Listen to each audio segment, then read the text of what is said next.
Hello everyone, in this video we will learn how to use microphone in Google Docs to type using your voice. It's super useful feature, especially if you don't want to type everything manually. Let's get started. First, open your Google Docs and make sure you are signed in with your Google account. Here you can see I already signed in. Now go to the Tools tab and click on the voice typing option. And here you can see the microphone icon is appear on the left side of your documents. Now click on the microphone icon, and if this is your first time using it, your browser may ask for microphone permission. So let's see. I just click on and you can see that your browser asking you permission to allow while visiting the site.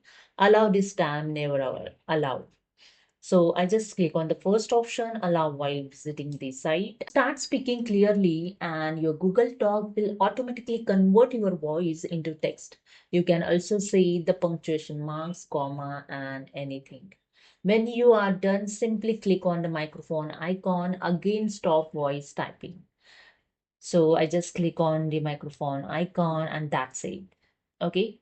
And that's it. This feature is perfect for taking quick notes, writing long documents, or just saving time when typing.